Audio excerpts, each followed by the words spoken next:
dar início então ao nosso estudo dirigido 5, né, a segunda parte dele, onde a gente vai estar estudando o desenvolvimento cognitivo, o desenvolvimento de linguagem e o desenvolvimento socioafetivo. No desenvolvimento cognitivo, nós vamos retomar o nosso velho Piaget, que é quem, né, deu a base para todo o desenvolvimento cognitivo de toda a infância. Essa segunda infância, o Piaget chamou de fase pré-operatória. É a fase que a gente tem como grande característica o desenvolvimento do simbolismo. O que é o simbolismo? É a capacidade que a gente tem de usar representações, de usar expressões simbólicas para conseguir representar as coisas que estão no mundo. Como que a gente faz isso? Nossa grande expressão simbólica que todo mundo utiliza é a linguagem. Quando a gente está falando sobre alguma coisa, essas coisas não existem de forma concreta. A gente está representando mentalmente, simbolicamente, coisas que estão no mundo, tá? Outra forma de ter uma expressão simbólica é através dos desenhos, através da imitação, através do jogo simbólico, ou seja, das brincadeiras de faz de conta. Nessa fase, a criança adora brincar de faz de conta. E ali ela está representando papéis, funções de um mundo externo na brincadeira. Tá? Através do simbolismo, a criança tem a capacidade de lidar com os fatos que não estão presentes. Então, aquela criança que lá na primeira infância precisava de algo concreto, de algo que estava ali naquele momento para poder explorar através dos aspectos sensórios e motores, agora não. Agora ela tem um grande avanço, onde ela pode falar de coisas, né, pensar, brincar com coisas que não estão mais presentes naquele momento. No aspecto linguagem, olha só, lá na primeira infância, quando a criança, né, tem essa passagem da primeira para a segunda infância, ela já tem um bom vocabulário, ela tem uma boa quantidade de palavras. Claro que a gente aumenta esse vocabulário ao longo de toda a nossa vida, mas ela já adquiriu uma fala bem completa, tá? Aqui na segunda infância, então, a gente tem que estudar quais são as funções da linguagem.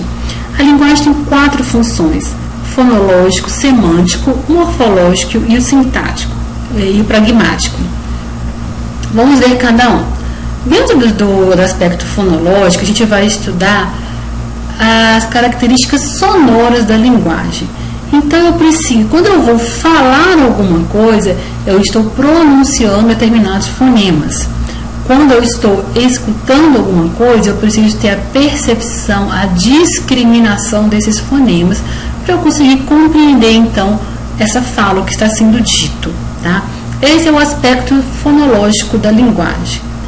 Lá por volta dos 5 anos, a criança vai desenvolver uma habilidade muito importante que a gente chama de consciência fonológica, que é uma habilidade que todos nós temos de manipular os sons da fala, de brincar com as palavras, de brincar com fonemas, com sílabas, tá? A gente consegue mexer nisso, a gente consegue alterar, a gente consegue criar palavras novas, porque a gente tem a consciência fonológica. Então, a consciência fonológica vai desde a nossa habilidade, desde a nossa compreensão de que uma frase é dividida em palavras, que é dividida em sílabas, que é dividida em fonemas. Tá? Então, o fonema é o nível mais simples, mais pequenininho, né, dentro desse aspecto todo do desenvolvimento fonológico. E aí a gente pode estar fazendo diversas atividades com a criança para poder estimular o desenvolvimento da consciência fonológica. Lembrando que uma criança só se alfabetiza quando ela já desenvolveu a consciência fonológica. Antes, a criança não alfabetiza, tá? Esse é um aspecto fundamental para o processo de leitura e escrita. E já vem, né, tem muitas pesquisas vêm mostrando que a criança que tem dislexia, que é um transtorno de aprendizagem que envolve leitura e escrita, ela tem um déficit em consciência fonológica. Então, o que a gente tem que fazer com essa criança? A gente precisa trabalhar muita estimulação de consciência fonológica, muitas atividades que estimulem essa habilidade, tá? Existe também até métodos de alfabetização baseados na questão mais fonológica, o método fônico. O aspecto semântico tem a ver com o significado das palavras, então o que uma palavra representa, né? Dentro do aspecto desenvolvimental, a criança de 1 ano e meio a 2 anos, ela já consegue falar em torno de 50 palavras. Então, ela já tem um significado, né, bem acentuado aí, de um vocabulário já bem grande. E aí, daí para frente, né, ela vai só aumentando esse vocabulário, aumentando essa capacidade semântica da sua linguagem. O morfológico e o sintático tem a ver com a estruturação das frases. É a regra. Quando a gente vai falar, a gente utiliza uma regra para formar as nossas falas de acordo com o que a gente estuda lá, né, nas frases, sujeito, predicado, verbo, enfim. A gente tem uma regra na hora de organizar a nossa fala. Isso é o desenvolvimento morfológico e sintático. Então, enquanto um bebezinho fala uma palavra representando toda uma frase, que são as holofrases, aqui na segunda infância, a criança já consegue falar uma frase bem completa de acordo com as regras gramaticais. E o desenvolvimento pragmático, que é o uso da linguagem num contexto social.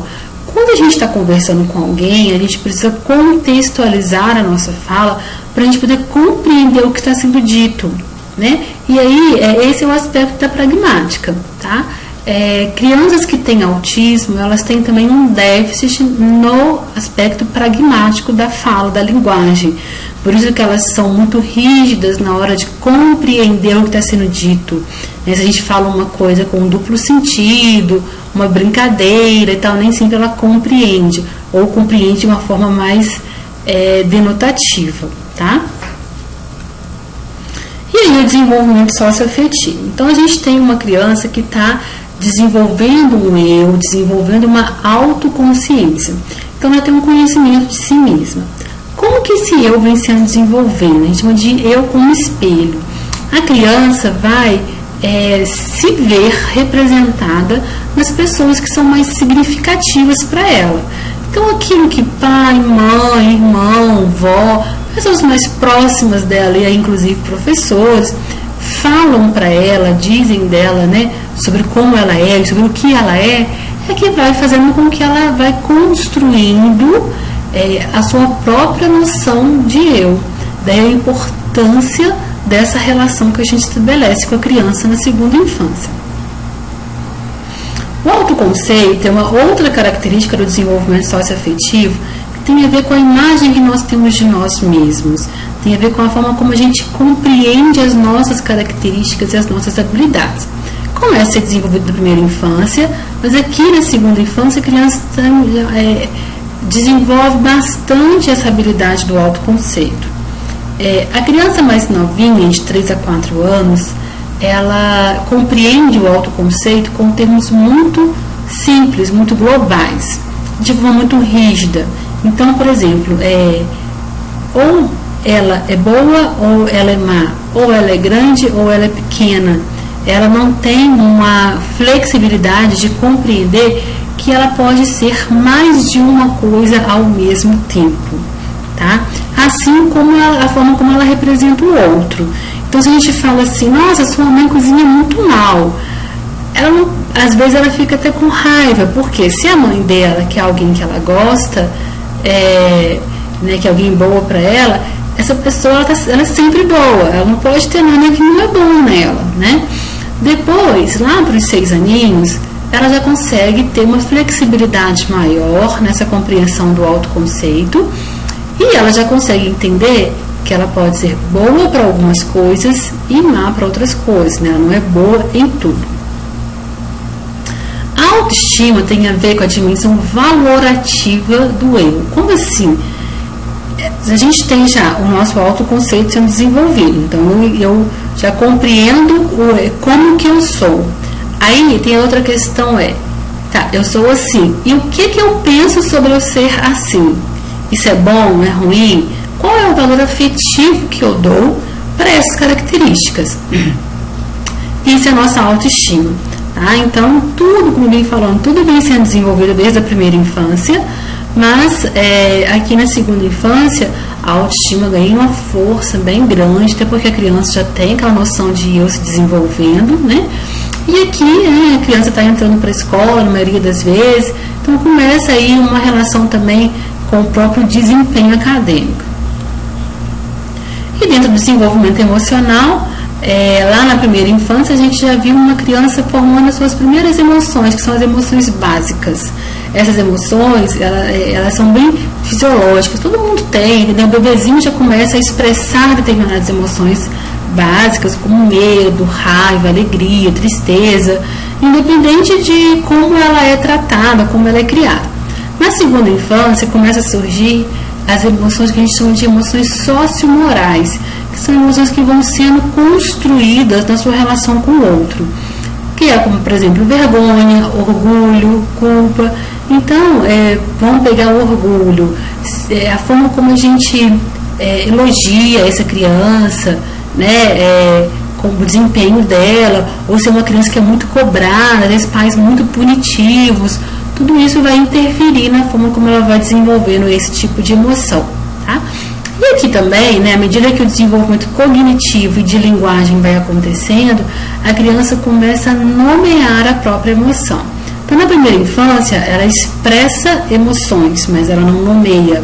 Na segunda infância, ela expressa e nomeia as emoções. Estou triste, estou com medo, estou feliz.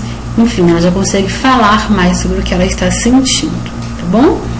Bom, gente, aqui a gente termina a nossa videoaula do quinto estudo dirigido, né?